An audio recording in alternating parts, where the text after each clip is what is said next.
It's time for Around the Ozarks News, brought to you by the Springfield Greene County Park Board, Blue Current, and Thompson Sales. Here are your hosts, Ethan and Sarah Foreheads. Hey, good morning. It is Sarah and Diana because my better half is gone again, as you knew he would be.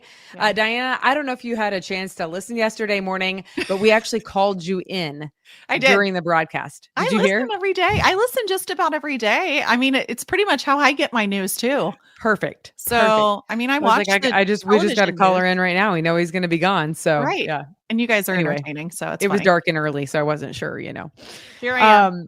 All right. Well, let's get to the news, as Ethan would say, right? And as Diana would say. Tis the season for construction on our highways and byways. We've told you about a lot of that. But how about this? A new restaurant is coming under construction at an old mill, the 1901 flour mill in Springfield, right off Chestnut Expressway and National Avenue. That is going to get some new life in a restaurant called The Table. Here's what's fun. Two sisters are redoing the old mill and silo property, that area, to make it a restaurant. And I actually know the sisters. Who? Can you say who they are? Renee Payton and Sherry Perkins. Renee Texter now is her married name. I knew her as Payton, but she's long been married. In fact, they actually helped plan my wedding. They are phenomenal. Wow. They are phenomenal. And I'm super excited about it because I know who's in charge of it. And I'm like, that place is going to be amazing. So they will be doing breakfast, lunch, and dinner and coffee. And I was going to call it casual dining, but I love what they called it because, again, they're just great at all this type of thing. They're calling it elevated casual dining. Ooh, very chic. Of course they are, because it's going to be really cool. And it's very, we have some good restaurants in the area that remind me of kind of this, like we've got the mill, 14 Mill Market in Nixa, which is totally different concept, but you've got that old and new kind of coming. Yeah. Yes. Oh my goodness. I think it's going to be amazing. And I love food. And I love that area. You know what it is. Chestnut Expressway and National, so where National kind of runs out there at Chestnut, I'm excited that something cool is going there. So absolutely. Yeah. So anyway, construction starts soon. And then let me tell you this. It's going to wrap up in 2025. So this upcoming year in the late spring or early summertime. Nice. Well, close to Missouri State, Ozarks Tech. It's a great college, a great location, I should say. Ozarks Tech is a great college too, but Yeah. Well, today is day one for the new Missouri Job Center. They are now open at their new location at 1660 North Campbell. Their new digs give them meeting room space, a computer lab space for different workshops, and a career closet full of job interviewing clothing. So the services are free of charge. And I know I have donated some clothes that are business professional that, if I'm just working out of my house, I'm sometimes just wearing yoga pants and I don't need as many suits. So if you have some, you can donate them to them as you check out the new digs. Yeah, that's exciting for them. This is also some growth. The John Deere Reman facility in Stratford is growing exponentially, honestly. They will be breaking ground next year on a nearly $14 million expansion. That's a lot. The facility employs more than 500 people right now. I don't know how many people will be added when they finish their new expansion, which is going to be in the next couple of years. We do know that 500 people work there, and they provide more than 2,000 remanufactured projects around our country and across the globe. Yeah, they do a lot of stuff there at John Deere Reman. Well, Congress is looking or is considering a safety net for Missouri farmers. Lawmakers have until January to pass a new farm bill. Analysts say U.S. farm income will go down by 6% this year. So some farmers want Congress to increase subsidies for farmers. Democrats and Republicans, of course, they disagree on what the new bill should look like, but both sides are currently working on it. So that's good. Yeah. Comes up about every 5 years. So it'll be interesting because farmers make the world go round. We're talking about John Deere. Now we're talking about farmers. I just feel like it's a good fit, Actually, a quick side note, this weekend, I learned about spiders and the importance of spiders. And there was a quote about something about we all would die if spiders died. And we had to think about it for a minute because it ties into crops, because spiders eat insects. Yeah. Which insects can devastate crops. And so I was like, fascinating. It is fascinating. Honestly, everything has a purpose. Let me ask you this question. What is the purpose of ticks and mosquitoes? Somebody knows the answer to that. Well, but I think this is what, like when I tell my kids, like, no, everything that God created has purpose, everything. And they're no, like, I don't think those have purpose. And I'm like, no, why? They're not sure about those. Not sure about what their purpose is, but probably something. I don't know either, but somebody listening this morning, I'm convinced, knows. So you can let us know in the comments. Maybe when sin entered the world, that's those happened. Just actually, like thorns on a rose bush or something. I take back what I said, kids. Yeah. So, I just throw that out there. Just for fun, y'all. Just for fun. Okay, some 20 states, including Missouri, claim that the federal government will hurt business, specifically nursing homes, by requiring a minimum number of employees at said nursing homes. The states are filing suit against the feds right now, several states, about 20, claiming that the one-size-fits-all requirement, as they called it, will cause a lot of the nursing homes to have to close down. The lawsuit alleges that the rule exceeds the Centers for Medicare and Medicaid Services authority to authorize such thing.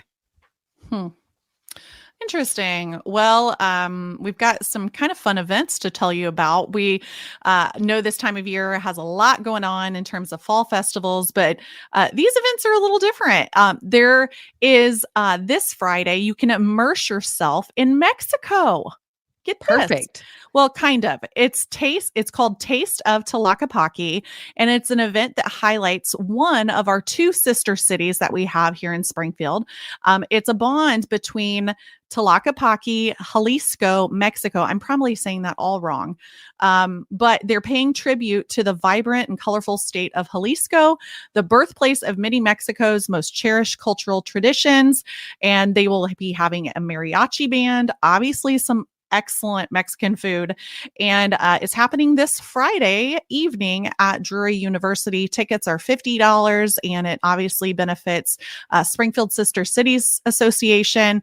And it's just $25 for students. So they do want you to register in advance. So I think plus good food. Yeah. And mariachi band. And mariachi. Yes. Yeah. So go online. You can type in Taste of Tlaquepaque. Tlaquepaque is just voice text that one. Yeah, good. I was about to say good luck with spelling it, but surely Google will correct you. Tlaquepaque. In case you're wondering. Nice. All right. Pets and Pumpkins, put on by Tame Magazine, is happening this Saturday from 11 to 4 in downtown Springfield, right there on Park Central Square. And there's something really for everyone, including all your fur kids, fur babies. They have one of the largest costume parades in Missouri, which is super fun to watch the pictures from that. Both pets and people are invited to enter the walking parade and contest. $2 for all attendees, including kids, pets, and adults. And nearly all the admission money is donated to the local nonprofit children and animal organizations. That's neat. And it's a fun event. I don't recommend bringing cats because there's a lot of dogs. Yeah. They say pets and pumpkins. It's really just dogs. Dogs and pumpkins, as it and people were. Well, I am blessed to be the president of Leadership Springfield Board this year, and they are having You're so cool. Really not that cool, but I love being a part of this organization. It's such a neat organization, and they are having an event that is open to the public. It's an alumni event, but it's open to anybody who might be interested in learning more about building social capital. And Dr. Spencer Harris, he is a local guy who is awesome. He's co-founder and president of Mostly Serious and Habitat Communication and Culture. He's leading this workshop. It is going to explore the power of linked and bonded and bridged relationships through interactive activities, discussions. You're going to learn how to leverage these connections in our community, and you're going to leave with some practical tools and strategies on how to build your social capital in case you don't know how or how that works. And it can amplify your impact on Springfield and the community around us.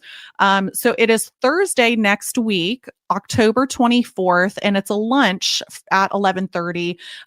It is I believe going to be north side of town. Lunch is provided as part of it. So it's free for Leadership Springfield alumni, but $25 for everybody else. And you can register at leadershipspringfield.org and just look under the calendar for more details. But it's That's so awesome. interesting. It's so interesting. And you don't realize how important knowing somebody who knows how to do something, how that can really help you. It's like the poverty cycle and understanding the poverty cycle. A lot of times they don't have access to someone who knows how to balance a checkbook or how to do, things that oftentimes I know I've taken for granted. And so it's really kind of building that social capital and understanding the community around us. So it's fascinating. For sure it is. That's awesome. That's exciting. Good for you too on Leadership Springfield. Like both of my former bosses went through that and learned a ton, loved it. And I think it's great. My friend Bethany is in it too. Do you know her? Yes, Bethany? I love Bethany. Shout out to Bethany Burrows. Yeah, there she is. Yeah, hopefully she's listening. She better be tuning in, I'll tag her. I'll tag her. You better do it. Okay, so thank you, everybody. Last thing to tell you about is contest, and then we're going to let you go. AroundTheOzarks.com. Don't forget that we are playing the Branson Bowl because who doesn't love the Chiefs and want some either free tickets to the game, home games, or gear. And this week specifically, the keyword is... Ooh, can I do it? The keyword is performers. That's not right. with a Z. I feel like I said that with like a Z. Performers. That was really good. See, that was good. That was good. You could be a broadcaster. Absolutely. You are a broadcaster. Hello, Around the Ozarks. So the keyword is performers. And yes, you will win if you sign in this week to win. Sign up this week. You will get a Trent McDuffie signed jersey, as well as some Branson official vacation destination of the KC Chiefs custom gear. Again, you can play today and tomorrow and Thursday. We will pick the winner Thursday afternoon, and we will announce the winner on Friday morning when you tune in. But just so you know, a little bit about Trent McDuffie. He was the Chiefs' first round draft pick in 2022. He won 2 Super Bowls in his first 2 years. That's impressive. And last season, he was named the first team All-Pro and one of the best defensive backs in the NFL. Well, if that doesn't give you enough excitement to get this keyword put in, performers. Yes. Get going, y'all. Get going. I know. That's exciting. Last week, Jackie from Crane won. She got some tickets to the ball game. So this one, since it's not a home game, now the winner will get this Trent McDuffie jersey. So that's exciting. That's signed. Awesome. Yeah. Okay. Thank you, Diana. Thank you, listeners. And we will see you back here. And I do mean we, Diana. I'm signing you up if you're game. Okay. So if I wake up in time. We will see you back here tomorrow morning. All right. See ya. Bye. Bye.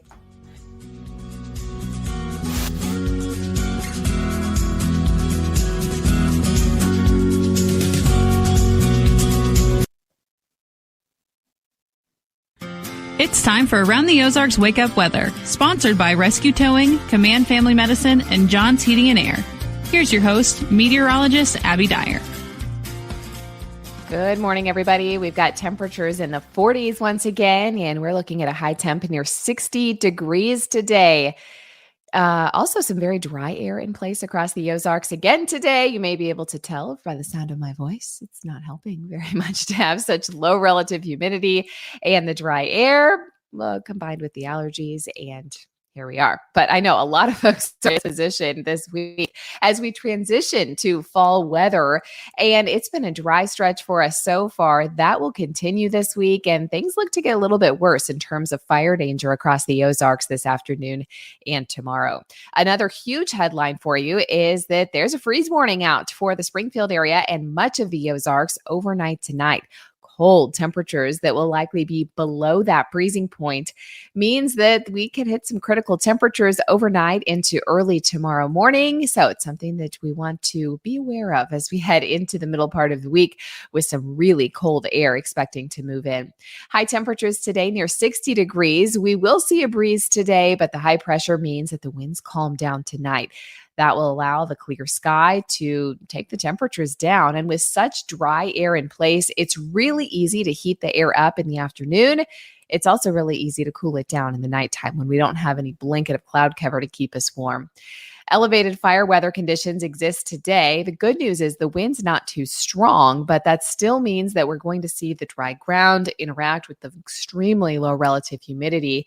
And this does mean high fire danger for us today. And then I think we see that return by the time we get to Thursday and Friday. Elevated fire weather conditions will exist in the Ozarks. Fires can spread very quickly in these types of conditions, so it's just a good idea to keep everything away. No open flames, sparks, discarding of cigarettes, things like that, and avoid parking on dry grass. And of course, check trailers and things for dragging change. Anything that can cause a spark can really lead to a big issue this time of the year for the Ozarks. We are dry not just today, but that's going to last through the rest of the work week. We have a potential freeze for many early tomorrow morning, but if you don't get the freeze, you're still likely to get some frost. So I know the mums are on all the porches. You might want to cover them up, bring them inside tonight.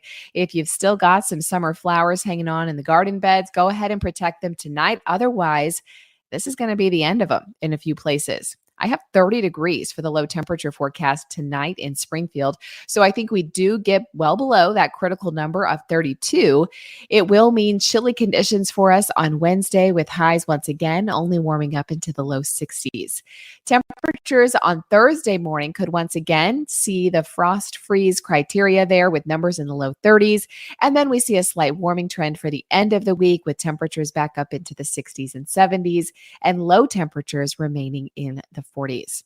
Around the country, what's making headlines? Well, our first freeze of the season here in the Midwest is not just for the Ozarks, but for a big portion of the central U.S.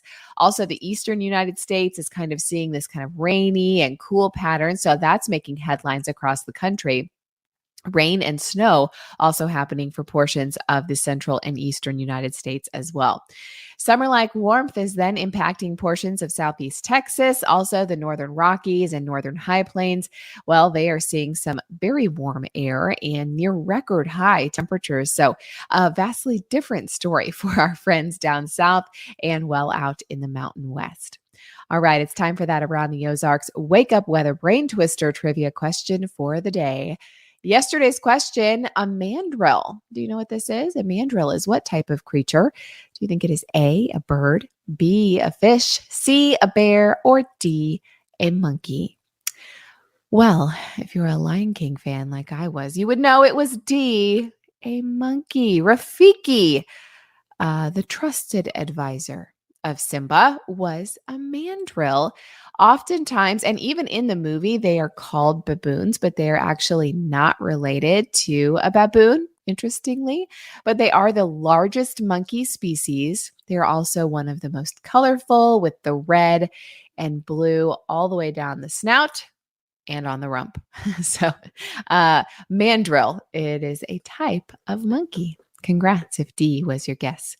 Here's your next chance to win the Brain Twister trivia question. I'll have this answer for you early tomorrow morning. What was the first food eaten in space by an American astronaut? What do you think the American astronauts wanted to have? Do you think it was A, applesauce, B, cornflakes, C, pizza, or D, freeze-dried yogurt? You can take your guess. That's at aroundtheozarks.com. It is free to enter, by the way. Thank you so much for listening to Around the Ozarks Wake Up Weather this morning. I hope you have a fantastic fall-like day. Long sleeve shirts, jackets are a good bet through the day today. Thank you so much to our sponsors, John's Heating and Air, Command Family Medicine, and Rescue Towing. Have a great day. We'll chat again tomorrow morning. And don't forget to protect the sensitive plants overnight tonight. We've got a freeze warning in the Ozarks, the first of the season.